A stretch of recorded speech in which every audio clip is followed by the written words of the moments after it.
This place is just crazy. When one machine is a whole factory, engineers in some mass production industries developed machines that produced a constant flow of products. The Corning glass ribbon machine, it makes casings for light bulbs, is a superb example of flow production. Molten glass flows into the machine and emerges as individual light bulb casings. In the 1970s, 15 of these machines produced most of the world's light bulbs. Crazy, huh? There's so much to see. 1928, Corning, New York. 600 to 1,000 blanks per minute. 10 to 15 per second. Here she blows.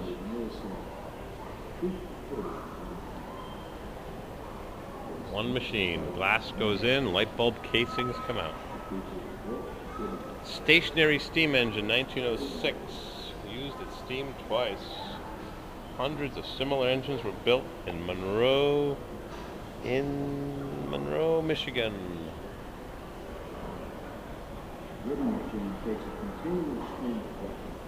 So much to see here. I didn't look on the internet. It's just too much to capture. Too much. Electricity. High tension wires. The lighting of New York. General Electric Company. Illuminating Engineering Bureau. Code of Lighting. Westinghouse Lamp Company. 165 Broadway, New York, New York. Light bulbs. Order Westinghouse fan number 1. Free demonstration. Look at that brass and enameled beauty. Electric frying pan. No idea. I think they were in a different building. They're in a Hall of Fame building that's kind of far away, seems to me. The heyday of steam power, 1870 to 1910. The Edison General Electric Company, Schenectady Works, 200 kilowatt dynamo number 3. Can you believe how big these things are?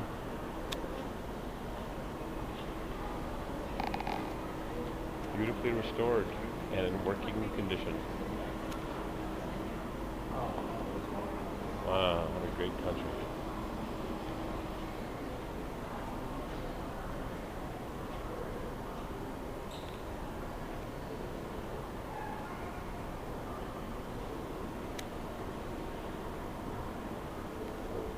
Casting flaw. Don't stick your fingers in the moving parts. Just think what it takes to build this, to imagine what it takes to dream this up, to build it. Yeah, somebody dreamed this up and built it. And it became obsolete and they moved it to the Henry Ford Museum. Model of 1882 Pearl Street Power Station.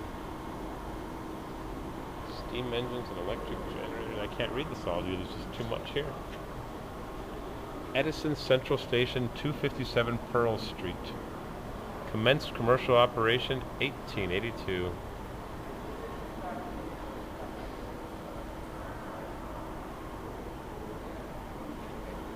Basement, 1, 2, 3, 4, 5 floors high. Had 6 of these machines running to power New York City. 1 positive and 1 negative. Water cooled. Look at the size of this casting. Imagine the size of the factory to cast these parts. Crank that baby up.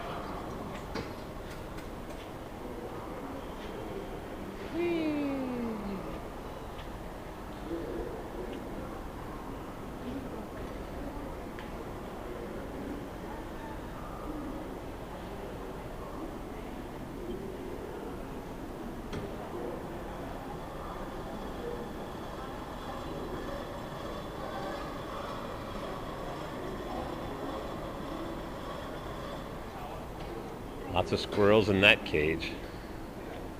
This was a boat engine for 50 years, marine steam power.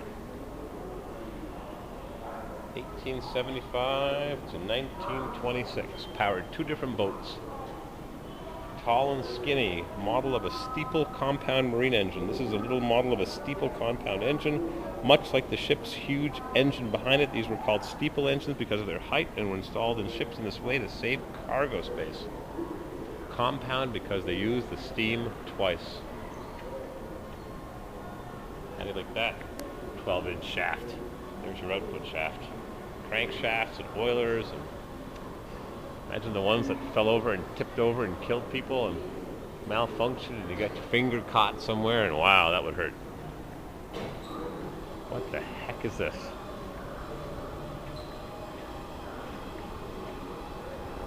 It's huge. This is how man conquered something.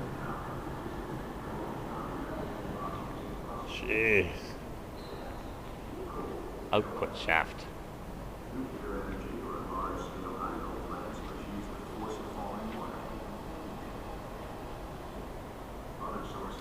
A view of the lower falls and powerhouse at Spokane. A view of the transmission lines at Jim, Idaho.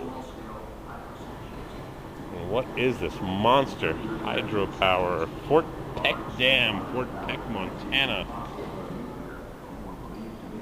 Niagara Falls.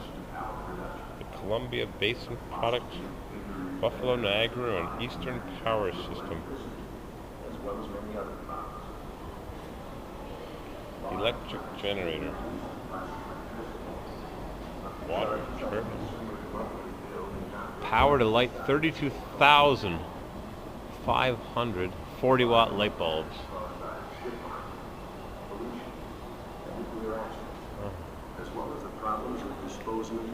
Yeah, junk.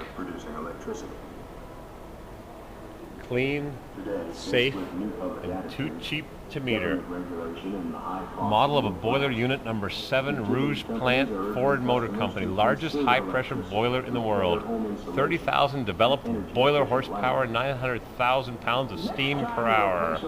Combustion Engineering Company. Model made by E.C. Keithley. Placed in service 1939. This is just a model. Some people have a lot of time on their hands to build models. Electric chandelier and generator. There's too much to see here. Can't show it to y'all. Electric motors. Little baby output shaft on that one. Junction box. 1890. Watertight cast iron box was used to join together 2 sets of wires underground. Underground electricity has its own problems, if you got a high water table especially. There's no answer. Overhead wires fall down. Westinghouse Electric and Manufacturing Company, Pittsburgh, Pennsylvania. I got a friend in Pittsburgh. He's got a 63 Corvair. I told him to part out. It's junk. So now he tells me he's got a 69 Corvair he's going to buy. If it's from Pittsburgh, it's rusted. Take your wife on a road trip to the fan belt toss. She'd love it. Go see the West Coast. Put a tow bar on your F-150 and tow that baby back. Steam engines are symbols of skill.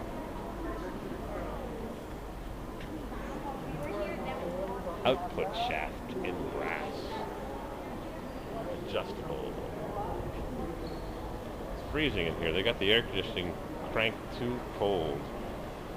Novelty Ironworks, Stillman, Allen and Company, as seen from the East River, 1848. Things were happening. Stationary steam engines, casting a steam engine cylinder at Novelty Ironworks, 1851. Yep, gotta get that molten just right. Number 2. Stationary steam engine. Why does the steam engine have decorative cast iron arches? No one knows for sure. Oh wow, looks like a church. Decorative cast iron arches. It may have been the factory's owner's desire to have the most impressive engine in Philadelphia, or one in style with Gothic buildings and furniture that were popular then. Some say the Gothic arches and crosses represent almost godlike power steam engines possessed. Used by Tatham and Brothers Lead Works, Philadelphia, made by Novelty Ironworks, New York City. Turning large shafts on lathes at Novelty Ironworks. Yeah, this was no game. These guys meant business. And this one survived. Imagine how many of them were scrapped and cut up and tossed over into the East River.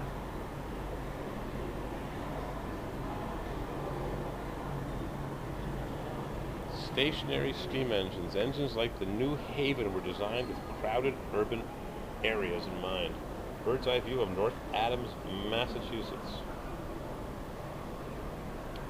Stationary steam engine, New Haven, Connecticut. New Haven Manufacturing Company. Why fight a war when you can use your skills and your ingenuity and creativity to make these monster machines?